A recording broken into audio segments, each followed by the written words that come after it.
امداد کی رسائی روکنے کے ساتھ ساتھ صہیونی فوج غزہ میں آتش و خون کی برسات سے بھی باز نہ آئی۔ غزہ پر اسرائیلی حملوں میں کم از کم 53 فلسطینی شہید، جنوبی غزہ میں 29، وسطی غزہ میں 14 اور غزہ شہر میں 10 افراد کو نشانہ بنایا گیا۔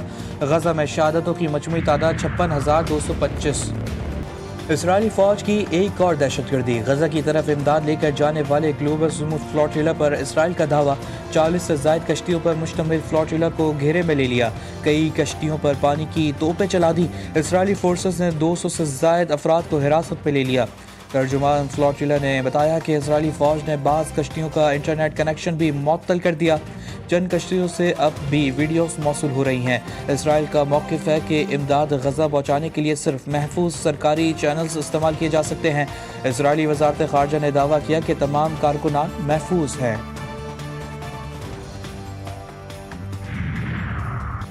اسرائیلی فوج کا گلوبل سموتھ فلوٹیلا پر قبضہ، پاکستان کے سینیٹر مشتاق احمد بھی زیر حراست۔ اسرائیلی فوج نے سویڈن کی ماحولیاتی کارکن گریٹا تھنبرگ اور منڈیلا کے نواسے منڈیلا کو بھی گرفتار کر لیا۔ فلوٹیلا کے عہدیداران کا کہنا ہے کہ لائیو اسٹریمنگ اور کمیونیکیشن بند کر دی گئی، کارکنان کو زبردستی اسرائیل منتقل کیا گیا۔ گلوبل سموتھ فلوٹیلا سے زائر یکجہتی کے لیے ترکیہ سے مزید کشتیاں روانہ، صوبے احاطے کے ضلع ارسوس کی بندرگاہ سے 45 کشتیوں کا قافلہ بحر روم روانہ۔ عالمی سموتھ فلوٹیلا کا قافلہ غزہ کے پانیوں میں داخل، لائیو ٹریکر کے مطابق 23 کشتیوں کا غزہ کی جانب سفر جاری۔ فلوٹیلا کے منتظمین کا کہنا ہے کہ ان کا مشن پرامن اور انسانی بنیادوں پر ہے۔ قطری نشریاتی ادارے الجزیرہ کے رپورٹر حسن محسود عالمی سموتھ فلوٹیلا کے قافلے میں شامل۔ انہوں نے رپورٹ کیا کہ مکنومی نامی کشتی غزہ کے سرکاری پانیوں میں داخل ہو گئی ہے۔ قطر کی گلوبل سموتھ فلوٹیلا پر حملے کی مذمت، واقعے کی فوری اور شفاف تحقیقات کا مطالبہ۔ قطری وزارت خارجہ نے کہا کہ اسرائیلی اقدام بین الاقوامی قوانین کی صریحاً خلاف ورزی ہے۔ فلوٹیلا کے شرکاء کی فوری رہائی یقینی بنائی جائے، ذمہ داروں کو انصاف کے کٹہرے میں لایا جائے۔ غزہ میں انسانی امداد کی محفوظ اور بلا رکاوٹ فراہمی ضروری ہے۔ گلوبل سموتھ فلوٹیلا پر اسرائیلی حملے کی دنیا بھر میں مذمت، یورپ، لاطینی امریکہ کے مختلف شہروں میں احتجاج، کئی شہروں میں اسرائیل کے خلاف شدید نعرے بازی، لاطینی امریکہ کے بیشتر شہروں میں لوگ سڑکوں پر نکل آئے، اٹلی کے متعدد شہروں میں ہزاروں لوگ کا احتجاج، انسانی حقوق کی تنظیموں کی جانب سے ہڑتال کی کال دے دی گئی۔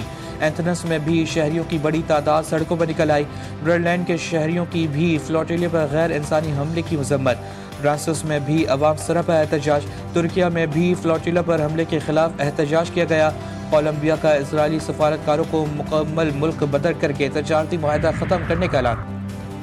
حماس نے سموتھ فلوٹیلا پر اسرائیلی حملے کو سمندری دہشت گردی قرار دے دیا۔ حماس نے بیان میں کہا، صحافیوں اور کارکنان کی گرفتاری بزدلانہ اقدام ہے۔ اسرائیل کی پالیسی محصور عوام کو بھوک سے مارنے کی کوشش ہے۔ اقوام متحدہ اسرائیلی قیادت سے جرائم پر جواب طلب کرے۔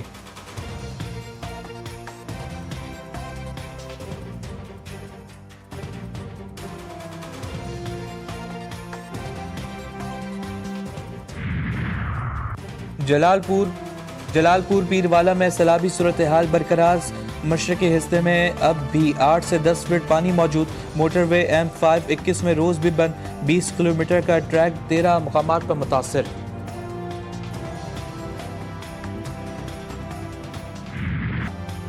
آزاد کشمیر میں عوامی ایکشن کمیٹی کا احتجاج شدت اختیار کر گیا، وزیر اعظم شہباز شریف کا آزاد کشمیر کی صورتحال پر گہری تشویش کا اظہار، شہریوں سے پرامن رہنے کی اپیل، وزیر اعظم کی ہدایت پر مذاکراتی کمیٹی کے مظفر آباد میں جوائنٹ چیف الیکشن کمیٹی سے مذاکرات، وفاقی وزیر احسن اقبال نے کہا، مسئلے کو پرامن طریقے سے حل کرنے میں کامیاب ہو جائیں گے، کوشش ہے مسئلے کو جلد پرامن طریقے سے حل کریں۔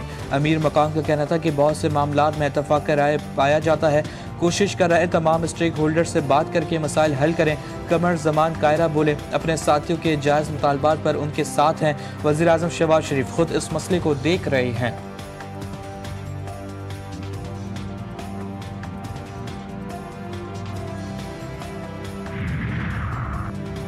آزاد کشمیر میں احتجاج کی آڑ میں تشدد، جلاؤ گھیراؤ اور فائرنگ، مظاہرین کے پولیس اہلکاروں پر حملے، وردیاں پھاڑ دیں، رہائش گاہوں اور ایمبولینس کو آگ لگا دی گئی۔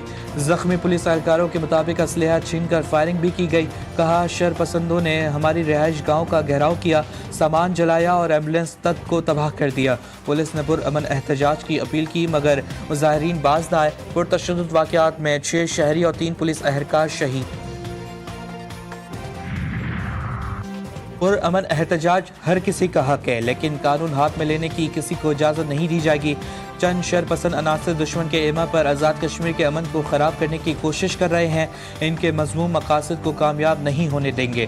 وزیر داخلہ محسن نقوی کا ڈور ٹو پیغام۔ محسن نقوی نے پیمز اسپتال اور آزاد کشمیر میں زخمی ہونے والے پولیس اہلکاروں کی عیادت کی، اہلکاروں کی خیریت دریافت کی، اہلکاروں کے جذبے اور بہادری کو سراہا۔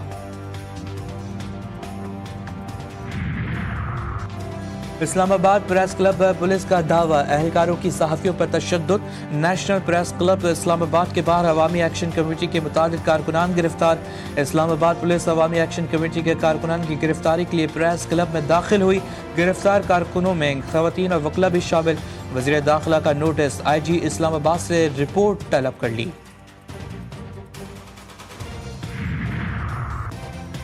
کچھ لوگ اسلام آباد پریس کلب کے باہر احتجاج کر رہے تھے، پولیس کے ساتھ ہاتھا پائی کی اور پریس کلب کے اندر گھس گئے۔ وزیر مملکت برائے داخلہ طلال چودھری نے واقعے پر صحافی برادری سے غیر مشروط معافی مانگتے ہوئے کہا، صحافی تشدد کسی صورت برداشت نہیں۔ وفاقی وزیر اطلاعات عطا طارق کا مکمل تحقیقات کا اعلان۔ ابھی سیلاب آیا تو مجھے یہ لیکچر دیے جا رہے تھے کہ دنیا کے آگے ہاتھ کیوں نہیں پھیلاتے، عالمی امداد کیوں نہیں مانگتے۔ اب بس کر دو، Pakistan is a country of unending opportunities. Maryam Nawaz Sharif کی بیٹی ہے، وہ کبھی اپنے لوگوں کو کشکول پکڑنے کا نہیں کہے گی، اور میں آپ کو یہ کہوں گی کہ اپنی عزت نفس پہ کبھی کمپرومائز نہ۔ پنجاب کے عوام کی تذلیل پر جواب دینا میرا کام، معافی نہیں مانگوں گی۔ وزیر اعلیٰ ٹوک جواب، کہتی ہیں سیلاب میں لیکچر دیے جا رہے تھے کہ عالمی مدد کیوں نہیں مانگتے۔ اب بس کر دیں، پاکستان کا ہر شخص اپنے وسائل کو ملک کے لیے استعمال کرے تو ملک کو آگے بڑھنے سے کوئی نہیں روک سکتا۔ مریم نواز کا پنجاب کے عوام کی عزت نفس کی بات نہیں کرے گی تو اور کون کرے گا؟ شمالی اور جنوبی پنجاب کی تفریق ڈالنے والے عوام کے دوست نہیں، پنجاب کے تمام شہریوں کو بن مٹی کی طرح جوڑ کر رکھنا چاہتی ہوں۔ سندھ میں ایسی ترقی ہو رہی ہے جو نظر نہیں آ رہی، آ جائیں وہ قوم کو دکھائیں، باہر نکلیں، پرفارمنس کا مقابلہ کرتے ہیں۔ وزیر اطلاع پنجاب کا شرمیلا فاروقی کو مناظرے کا چیلنج، کہا پیپلز پارٹی کی سندھ میں 17 سال سے حکومت ہے، مریم نواز کی پنجاب میں حکومت کو 2 سال بھی مکمل نہیں ہوئے، آپ 17 سال میں اپنے 17 عوامی فلاح کے منصوبے نہیں گنوا سکتے۔ پاکستان اور آئی ایم ایف کے جائزہ مشن کے درمیان مذاکرات، مالیاتی ادارے کو گردشی قرض، بجلی ٹیرف وصولی اور نقصانات پر بریفنگ۔ اجلاس میں گردشی قرضے کے خاتمے کے لیے حکومتی اقدامات سے بھی آگاہ کیا گیا۔ ذرائع کے مطابق سرکولر ڈیٹ 2400 ارب سے کم ہو کر 1661 ارب روپے تک آ گیا۔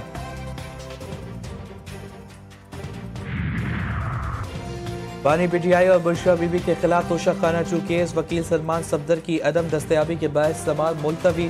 بانی کے وکلا کو ایک کیس کی نئی تاریخ کے حوالے سے آگاہ کر دیا گیا، سماعت 3 اکتوبر کو اڈیالہ جیل میں ہوگی۔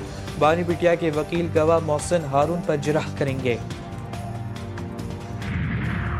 کراچی میں بلدیہ ناردرن بائی پاس کے قریب فائرنگ، 2 افراد جہاں بھاگ، شہاد مراد کے نام سے ہوئی، دوسرا نامعلوم ہے۔ پولیس کے مطابق رفع نامی شخص نے ذاتیوں کے ہمراہ پلاٹ کے تناظر پر فائرنگ کی، مقتولین گلی میں بیٹھے تھے، ملزمان نے فائرنگ کر دی۔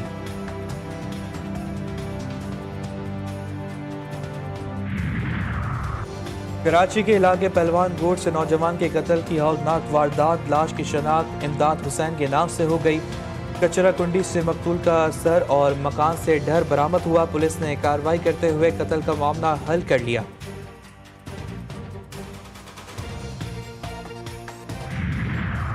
اور آئی سی سی وومینز ورلڈ کپ میں قومی ٹیم کا مایوس کن آغاز، بنگلہ دیش کے ہاتھوں 7 وکٹوں سے شکست۔ بنگلہ دیش کی وومین ٹیم نے 130 رنز کا ہدف بآسانی 3 وکٹوں کے نقصان پر حاصل کر لیا۔ روبینہ حیدر کی ناقابل شکست 50۔ پاکستان وومینز ٹیم نے پہلے کھیلتے ہوئے 39 اوورز میں 129 رنز بنائے۔